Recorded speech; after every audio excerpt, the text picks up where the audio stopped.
is it, when you read what it was that we had asked for, what was it that made you think this is the perfect candidate? Because she's it's not that she just started the group Cape Town Eats on Facebook, and that it's grown to 12,000 members, over 12,000 members. It's that she works at it every day. It's one thing to set something up and then, sit back and whatever, but it's been her, I think she's worked on it more than she's worked on her own business. And it's really grown to be massive, and it's just the energy and the passion she has for the restaurant industry, being a foodie. She's probably provides Cape Town's top foodie tours. She's been doing it for a number of years. I've known her 15 plus years, around about there. We worked with each other a long time ago. And it's just that she just like grabbed the bull by the horns with this Cape Town Eats group, and it's grown and grown and grown, and it's provided support and marketing and just getting one's name out there. Starting off with like restaurants and chefs, and then artisanal bakers and fresh produce. Everyone started to deliver fresh vegetables, and people just pivoted, the 2020 word of the year, and it expanded, and it covered not just a restaurant doing home deliveries now. It really expanded, and it was amazing to see, and she just her passion for it and her energy for it and her time that she's given of it, and you see the appreciation from all the people, and she's just run with it, and it's just kept growing and growing and growing. So she hasn't stopped. She didn't set something up, a little hobby, and then lose interest and whatever, and it's just massive respect for her. And she did it for others. She didn't do it for herself, which is just the most beautiful story around lifting others. Yeah, she didn't exactly turn her company into, well, I'm also baking and look at these products, or I'm also doing whatever. It was purely for the industry, and the people that she knows and she loves and she works with. And, with her tour, she visits all these restaurants and bakeries and coffee shops and chocolatiers and what have you. And she just felt for them. She genuinely felt for them. And it's obviously grown, and as she's the figurehead, there is some goodwill coming back at her, etc. But it wasn't done for that. It was really done out of the goodness of. It came from a good place. It came from a good, authentic, honest place. Has she inspired you to get involved somehow, or for you to do something similar? I've recently seen something that a Joburg colleague has done. And I'm giving it some hard thought. Really, I need to maybe get up and out there. I'm stuck in a, as we all are, in a bit of a rut where we are unable to pivot to the domestic market as tour guides and tour operators with vans, with wheels. It's so difficult to pivot to the local markets, and you're kind of like, well, do you try and make the effort, or do you just hibernate some more and sit it out? And that certainly was my feeling in the early months, and we're coming very, very close to 12 months. March is 5 weeks away, 26 March, or whenever the date was. So, it's just been in a bit of a funk, a bad funk. But I have seen a very, very good idea, and it kind of did identified with it, and I thought, well, hold on, let's maybe investigate that. But for the time being, I've actually, a lot of my energy has been into assisting my wife with her company. She did manage to pivot, and she's pulled me in to help her. I don't want to do something half-heartedly, but it still doesn't mean that for those of us that aren't the Pammies of the world, for us not to admire and respect what she's gone and achieved. That's beautiful. Thank you so much.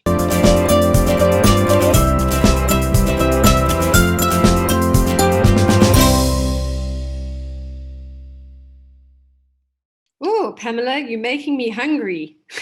That's the aim. I thought, let me put a foodie background up. Also never seem to do Zoom with, I'm always in my study, and it's not such a nice background like yours. Well, this is a fake background. It's not a real background. It just happens to look like a real background, but it so isn't. So funny. I always look at all these like designer houses and people on Zoom. I'm like, oh my God, let me put my background on.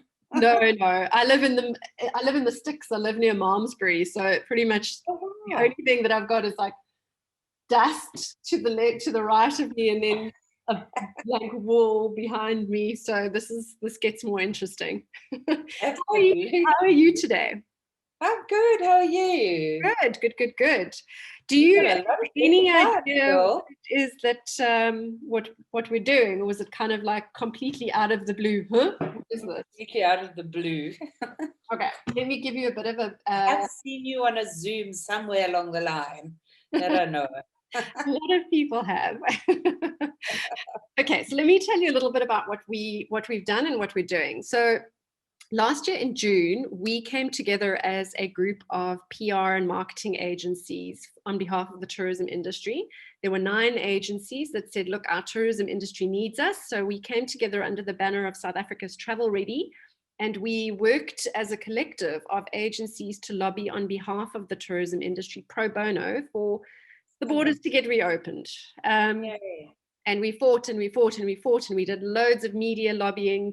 And then in August, we realized that the message was landing in government's ears because we were connected enough to know that they were hearing us, but it wasn't compelling enough for them to want to do anything about it. So we changed tack and we did something called I Am Tourism, which you may or may not have seen. And I Am Tourism was all about featuring 31 incredible women, normal women in the tourism industry, and highlighting the extent to which tourism is run by women, and the amazing women in the tourism industry, and how so many of us, or at least 70% of the tourism industry is women, and the government wanting inclusive growth through women and youth. The story was a really good connection. So eventually borders reopened, and we dabbled with a few other campaigns like Experiences Not Things, where we were pushing, instead of over Christmas buying things to put underneath your Christmas tree, buy travel. And then we got locked down again, and that just made us cry. And then we were sitting around a table 2 weeks ago, having a very innocent conversation around the people in our lives, not just in times of COVID, but in our lives in general, who had given us a hand up. And because of these people who had given us a hand up, we were where we are today. And we decided that actually the best thing we could do for our tourism community now as a collective was to show gratitude.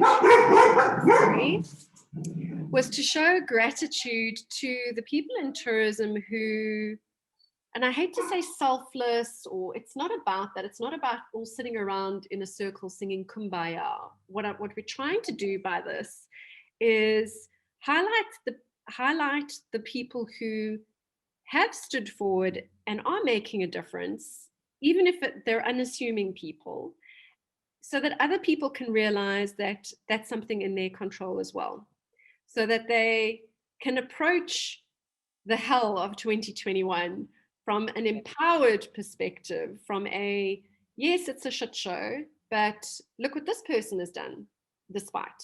Look what this person is doing. Maybe you can reinvent that way. And so we put a call out to the industry and we said, tell us who the people are in your lives, not only in times of COVID, but beyond COVID, that lift others, that give others a hand up, that build communities, that find new ways of doing things, that extend a runway of hope to a wider community. And you were nominated twice. Cool. So what we're doing is we are choosing 21 individuals in our industry who give others a hand up, who lift others, to profile those. And what we'll do with this video interview is we'll run it like we ran the I Am Tourism Women, where we have a landing page on our website that highlights those that lift others. We run social media and PR campaigns to try and uplift our tourism community with the stories of people who uplift others. So how do you feel about one of those people who lifts others? No, that's perfect. That's exactly what my focus has been since I couldn't work in tourism. Awesome. So, yeah, you needed to focus. I mean, it's the same with you guys. I mean, You need something to focus on that's your passion and your love. And if you can't be earning the regular money, it's so good to have been able to find a channel to help others to do so, you know. I just wish I had figured out a way to make money along the way. But I know this will pay me back into the future in many, many, many ways.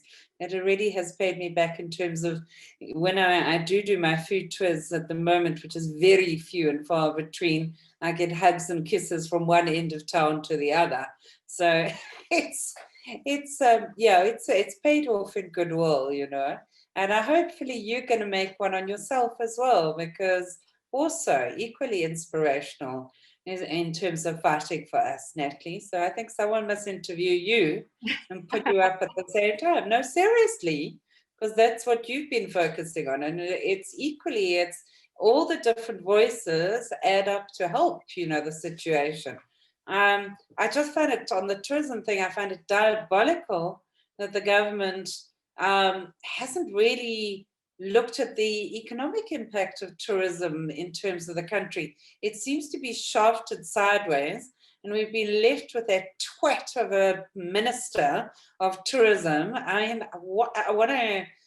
don't understand what Cyril's thinking with her, because honestly, what the hell? Yeah, you know? we certainly do not have someone batting for us in cabinet. No. That is absolute sure. But you know, therein is, and it sounds like I'm brushing it off. There is an opportunity, because what it says is that we as a tourism community can come together and we don't have to wait for SA Tourism to market on our behalf. We don't have to wait for government to give us guidelines, health and hygiene guidelines. These are all things that we as a strong private sector can do for ourselves, because we don't need to wait for you people. Yeah.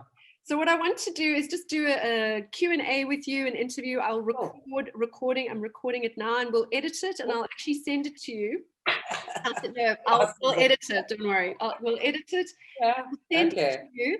But what we've done is we've recorded one of the people who nominated you earlier this morning. So the video will start with the person nominating you, and then it will go into this Q&A with you. And then I have a cheeky ask of you, and you can say no. Tomorrow evening we are doing our Tourism Tuesday. We do one every second Tuesday. And I have another one of your nominators who's joining us to tell us online as a community why he's nominated you. And I wondered if you would be willing to hop on at the same time. Not going anywhere, so that's all good. I'll send you the invitations at 5 o'clock tomorrow evening, and we'll start with you so that you can go off into the sunset should you wish. But I'll send you the details, and that would be great. Okay, so we're gonna. Are you ready to rock and roll? Awesome. Yep. All right. Okay, so Pamela, you were nominated by not one person, by several people, because of the contribution that you've made in times of COVID. Is that something that you've always been, somebody who contributes to a wider community, or what was the impetus to decide, actually, this is what I want to do? And tell us a little bit about what you're doing.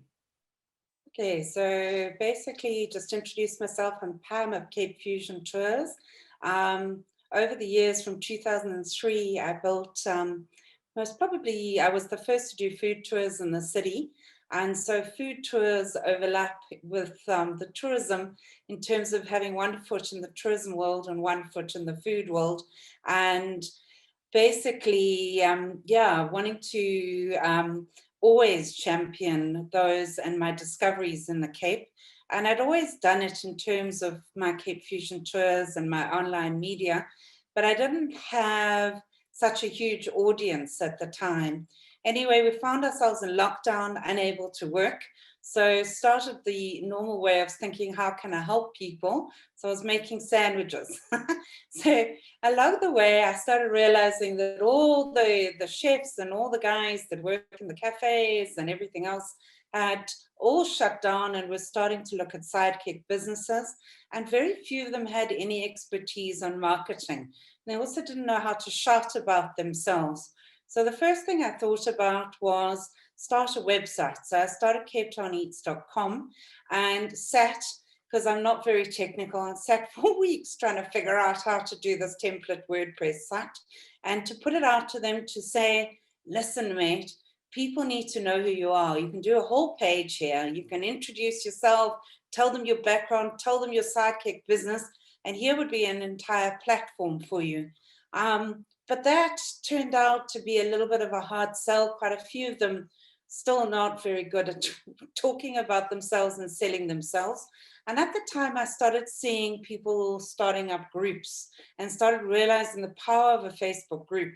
Because with the algorithms on Facebook and on Insta and all the others, as all of us with little business know, they basically chop you at the toes unless you're paying for Facebook and Insta. And most of these guys didn't have the money for boosting, and not even for boosting very much. And the power of a Facebook group is it actually bombs into your feed. So it has high reach.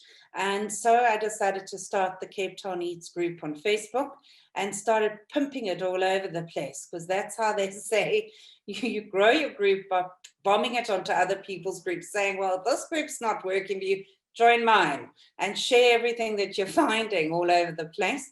To the extent I got kicked off the main food group called the Cape Town Restaurant, the good, the bad, and the ugly. And let me tell you, there are a lot of ugly things on there. So a positive initiative should not have got me buffed off the main group. He finally let me back on. But gradually, by starting to share, people started to realize the ethos. And the ethos is that with Facebook, there's a lot of negativity out there. And none of us from tourism or food need negativity at this stage. We need cheerleaders. We need people who are fighting for us, and we need to get it out there. We also need to be able to communicate what everyone's doing and get our message out. And so one of the first things I did with that group is I said, only positivity allowed. Anyone who's nasty and negative gets buffed off there immediately. And it's a group to share what everybody is doing within the Cape Town community, the Winelands community. And I'm trying really hard to get everybody to post everything, from the tourism tour guide that's living out in Blouberg, that's making her rusks. Here's an audience to go, here's me, I'm making my rusks. And all of her friends to hop on and go, oh my gosh, Lisa's rusks are incredible, incredible, incredible. And if you see 20 incredibles, you go, Lisa, please deliver rusks to me and gardens. And so it's a group of endorsement and sharing that information, because how many people know that Lisa's making rusks in Blouberg? How many people know that Candy is making an insane chili sauce round the corner? And it's just sort of steering them gently to say where you are, where you're making it, and acting as the cheerleader and the guide to just get that message across. Because at this time, I think the awareness has grown to not just support the big businesses, to focus on who the people are and to cheerlead who our people are, and people want to leave a footprint.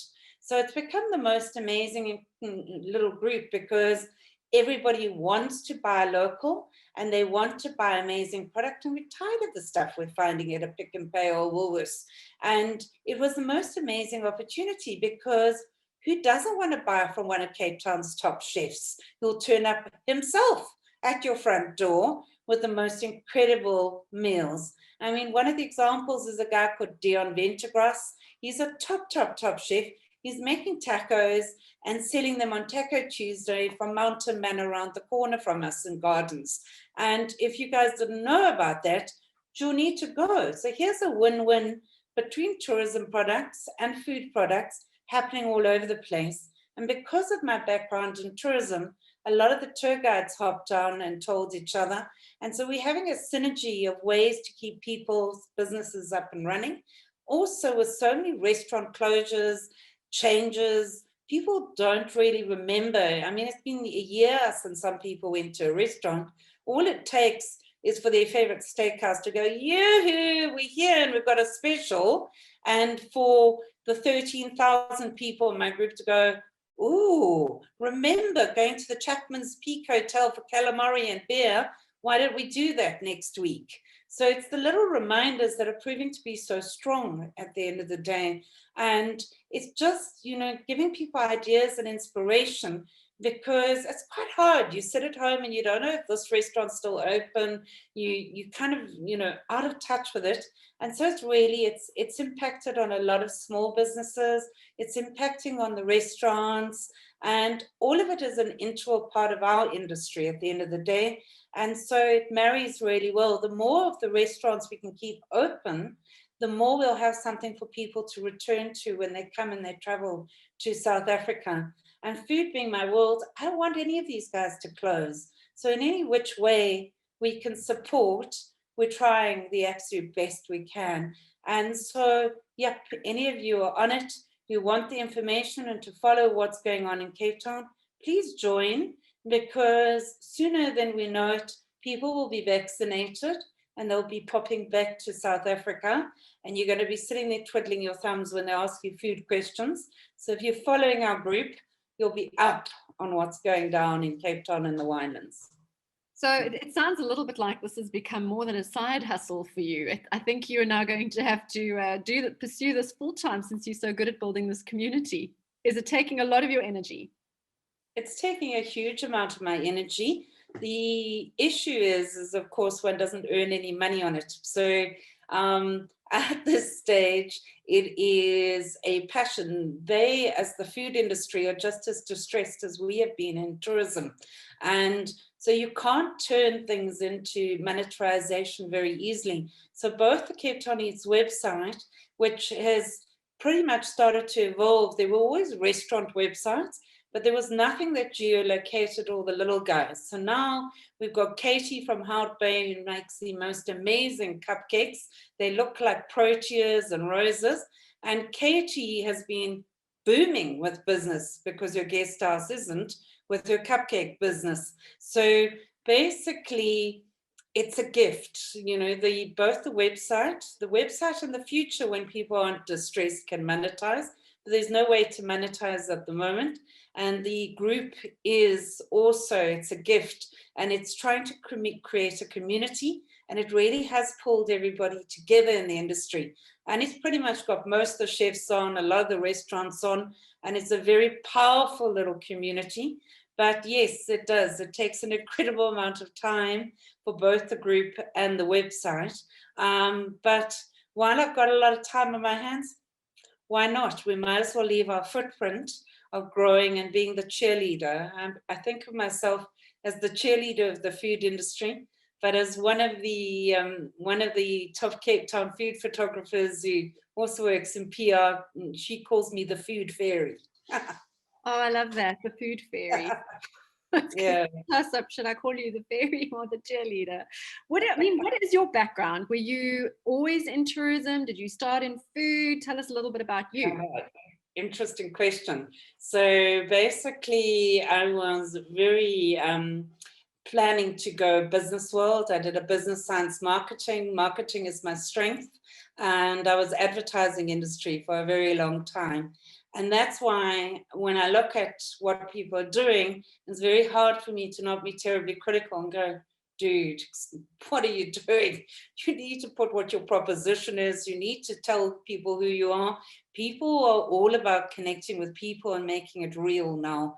And so it's just feeding that feedback into them. And also from my side, I know what, people are kind of looking for, and just inspiring them. So yeah, very much from a business science marketing. I then moved on to Ogilvy, to TBWA, Hunt Lascaris, and then to Ogilvy and Mather. And at 30, I thought, no, I'm too old for this. Sure, you laugh, but the advertising industry is average age 21. So 30, you're a fossil, and you've got to be as passionate as they are. And I thought, no, what do I want to do? And I knew I wanted to live in Cape Town. So I packed my little bag from Josie, arrived down here, and decided I was going to do what made me happy. And I looked at it, and the 4 things that were pretty much my keys when I thought, what makes you happiest in the world? And it was Cape Town, it was traveling, it was people, it was food, and it was wine, 5. And so I thought, a food and wine tour operator. I'm never going to feel like I'm working again. I'm going to have a serious amount of fun, and I can always go back into advertising or into the marketing world. What have I got to lose? I'm going to go big. I'm going to put a big budget behind it. I'm going to have a fleet of vehicles, and I'm launching. Anyway, who knew your travel industry was very different from where I came from. You know, here I just threw money at it, ads into food magazines, wine magazines overseas, and not a single booking. It's all about relationships in the travel industry, very different. And so it took me a long time to build those relationships and to build up overseas agents who would become my cheerleaders on that side. And I've had a lot of angels that have been my cheerleaders along the way. And that's how I built it, one little agent and one ground operator at a time. So very much the old-fashioned way. I watch all the youngsters come in, and it's a very different way that they operate. Very much instant bookings, bookings coming in at 11 o'clock at night. And I say, thank you, Lord, for all these wonderful agents that I've had on my journey. So I've had cheerleaders all the way, all the way along. And in turn, I've been a cheerleader for the Cape, for our industry, for where we are, for everything that we have here along the way. And so it's kind of been a chain reaction. How does it Yeah. feel when you hear that somebody actually took time out of their day to nominate you as someone who lifts others? I think it's really, really, really special, and I'm very, very pleased they caught the essence of what I'm doing with that group, because I've just literally been a cheerleader of every single person that's come on there right from the beginning. And so a lot of the businesses have grown, and we've worked very closely together and formed amazing relationships. So thank you to those that nominated me.